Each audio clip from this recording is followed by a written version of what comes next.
अस्सलाम वालेकुम ख़वातीन व हज़रात, उम्मीद है आप खैरियत से होंगे।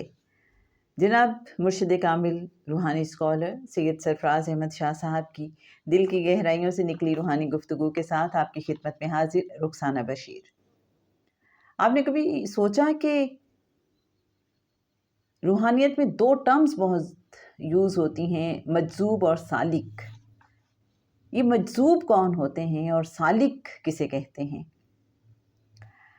जनाब सैयद सरफराज अहमद शाह साहब फरमाते हैं कि मजजूब इस्तिलाही मायनों में उस शख्स को कहते हैं जो इश्क़ इलाही में अपने होशो हवास से आरी हो चुका हो, उसके पास सिवाय इश्क़ इलाही के कुछ न रह गया हो, जो हर वक्त रब के इश्क़ में डूबा रहे।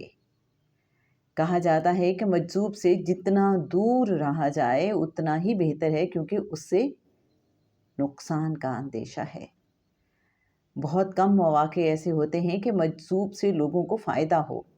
ऐसा शख्स जो हमा वक्त इश्क़ इलाही में डूबा हो लेकिन होशो हवास कायम रखे हुए हो, उसे सालिक कहा जाता है।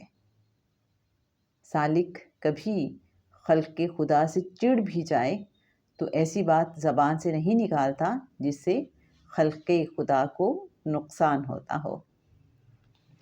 तो मेरे अच्छे नाज़रीन, हमने देखा कि सालिक और मजजूब में क्या फ़र्क होता है, और शाह साहब ने फरमाया कि जो मजजूब हैं उनसे दूर रहना चाहिए। हमने तो वरना बहुत से लोगों को देखा है जो मजजूबों के पीछे पीछे भागते हैं कि हमें कोई बात बता दीजिए, क्योंकि उन्हें ये लगता है कि मजजूब जो बात भी कहेंगे वो पूरी हो जाएगी। जी हाँ, मजजूब जो भी कहते हैं पूरा हो जाता है। और शाह साहब ने ये जो फरमाया कि दूर रहना चाहिए, उसकी वजह ये है कि हो सकता है मजजूब कोई ऐसी कैफियत में हो कि अगर वो मुंह से कोई ऐसी बात निकाल दे जो आपके लिए नुकसानदेह है तो वो भी पूरी हो जाएगी।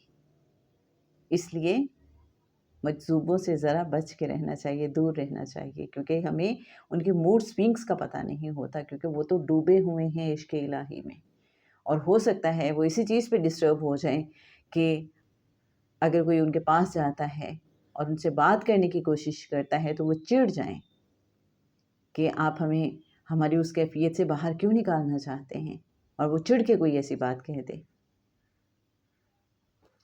और सालिक वो होते हैं जो इश्क़ इलाही में तो डूबे होते हैं लेकिन होशो हवास जिनके कायम होते हैं। जनाब आज के लिए बस इतना ही। इंशाअल्लाह एक और इंटरेस्टिंग सवाल और जवाब के साथ कल आपकी खिदमत में हाजिर होंगे। रुखसाना बशीर को इजाज़त दीजिए। अल्लाह हाफ़िज़।